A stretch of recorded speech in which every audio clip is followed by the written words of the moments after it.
फिर गांव आई बहू। हाय रे, वो कल मुही फिर आने वाली है। मैं तो नहीं चाहती कि वो यहाँ आए। अरे तुम्हारे इकलौते बेटे की बीवी है, बहू है तुम्हारी, कोई बेगाना नहीं कि तुम नहीं चाहती कि वो घर ना आए। अरे उसका घर है ये।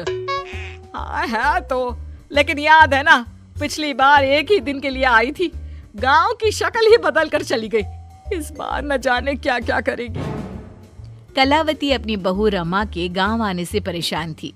अरे शहर की लड़की है, गांव आकर क्या कमाल करती है देखिए।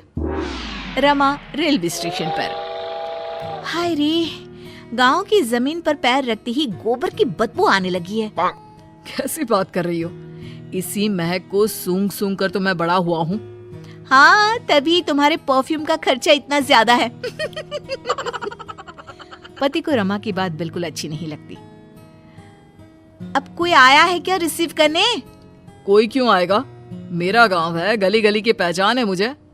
चलो आगे से टांगा कर लेते हैं। No no no no, last time मेरी कमर लचक गई थी, मैं तो पैदल ही ठीक हूँ। भाई मैं तो टांगे पर ही जाऊंगा, वैसे भी शहर में टांगा कहाँ मिलता है। पति टांगा बुलाकर उसमें बैठकर चला जाता है। अरे वाह, हाय रे मेरा बेटा। पर बेटा इतना दुबला क्यों हो गया तू? बेटा बहू नहीं आई क्या? अच्छा ही तो है ना नहीं आई, आती तो बस अपनी शेखी झाड़ती रहती शहर की सारी। मुझसे नहीं होता, अभी आती तो कहती। बस तभी बहू की आवाज जोर से आती है। हाय रे, मेरे पैरों में मज्जी लग गई है। क्यों नहीं सरकार को बोलकर आप लोग सड़कें पक्की करवा लेते हैं? छी छी छी छी। कोई तो मेरे पैर में पानी डाल दो। अरे ये कहां से आ गई? मैंने तो सोचा था मेरा बेटा अकेला आया है। लेकिन जैसे ही सास की नजर बहू पर पड़ती है तो वो उसके कपड़े देखकर जोर से चिल्लाती है। हाय रे, मैं बना लेती, कहीं की महारानी है क्या तू? जा जाकर काम कर, शहर की होगी अपनी, मेरे गांव में मेरी चलती है। हाँ जा। बहू जाकर नहा धोकर किचन में पैर रखती ही है कि जोर से चिल्लाती है। अरे वो गैस चूल्हा कहाँ गया और सिलेंडर भी नहीं दिख रहा। माँ जी, मेरे पापा ने गैस इसलिए तो दिया था कि मुझे ये मिट्टी वाले चूल्हे में ना खटना पड़े, आपने वो भी हटा दिया क्या? हाँ, क्योंकि गैस का रेट पता है क्या चल रहा है, लकड़ी फ्री की होती है। अरे जा जाकर चूल्हा सुलगाकर खाना बना जल्दी से। अरे जाना, माँ की मदद कर दे आज के लिए। हाँ हाँ, बीवी का गुलाम। सास बहू एक किचन में। सर से पल्ला क्या तेरी नानी आएगी लेने? शादी को 2 साल हो गए, लेकिन लड़की बनी घूम रही है, ना बिंदी ना सिंदूर। अरे लगाया तो है सिंदूर, ये देखिए। बहू पल्ला गिराकर सास को सिंदूर दिखाती है। अब मेरे साज श्रृंगार पर चर्चा हो चुकी हो तो चलिए खाना भी बना ले। आप तो सुबह से ठूस रही होंगी, हम लोग तो अभी अभी आए ना सफर करके। अरे ये क्या पहन कर आ गई यहाँ? पता भी है कि कहाँ है वो? अरे कैसी लड़की है, बेटा शहर ही छोड़ देता इसे तो। हाँ हाँ, मुझे भी शौक नहीं है इस मिट्टी में पैर मारने का। अरे जा जाकर साफ हो जा और खाना बना ले। माँ जी, अभी अभी चलिए आ रही हूँ, आज तो खाना आप बना लेती। उधर बाहर बेटा और पिता आपस में बात कर रहे थे। क्या है पापा, माँ को कुछ तो समझाइए, कैसी रहती है वो मीरा के साथ? अरे अभी तो शादी हुई है, प्रोफेशनल लड़की है, वो काम ना करे तो हम लोगों का घर ना चले। देख बेटा, तू ये सास बहू के बीच में ना बोले तो ही अच्छा होगा। ये ऐसा रिश्ता है कि कुछ भी कर लो मन मुटाव तो बना ही रहेगा। वो तो है पापा, लेकिन चलिए देखते हैं। शाम को मीरा स्कर्ट पहन कर आती है।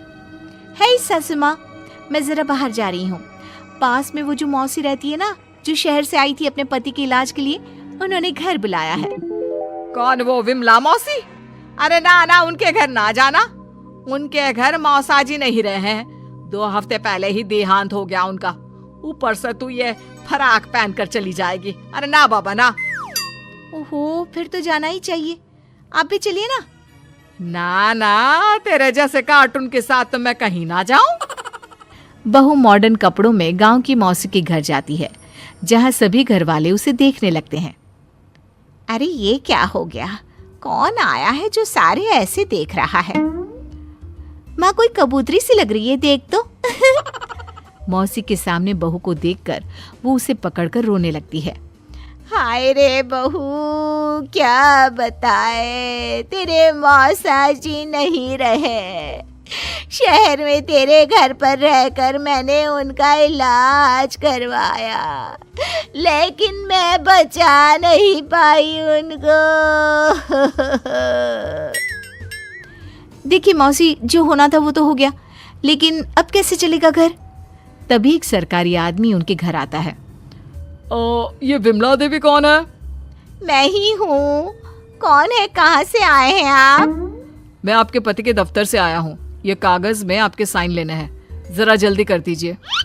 विमला मौसी जैसे ही साइन करने जाती है, बहू रोक लेती है। रुकिए मौसी, कभी भी आंख बंद करके साइन नहीं करना चाहिए। देखिए तो क्या लिखा है पेपर में। अरे बिटिया, हम कहाँ पढ़ना लिखना जानते हैं। जब से ये गए हैं साइन ही तो किए जा रहे हैं। लाइए, मैं पढ़कर देखती हूँ कि क्या है।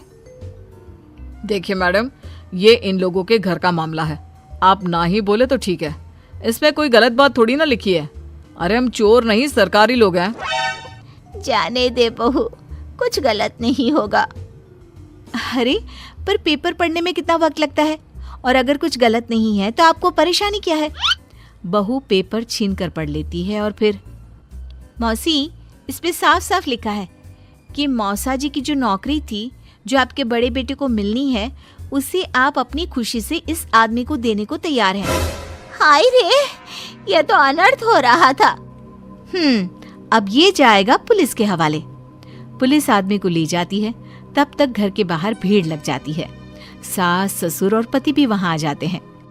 मुझे तो लग रहा है कि बहू शहर से गांव जैसे मेरे लिए ही आई है। अरे भला हो बच्ची का जो मेरा घर बर्बाद होने से बचा लिया। कमला दीदी, भगवान ऐसी बहू सबको दे। अरे और क्या, इसीलिए तो मैंने पढ़ी लिखी बहू चुनी अपने बेटे के लिए। चूल्हा चौका तो सभी कर लेते हैं, लेकिन उसके साथ ही लड़की का पढ़ा लिखा होना बहुत जरूरी है। चल बहू, घर चलते हैं, रात के खाने की तैयारी भी तो करनी है ना।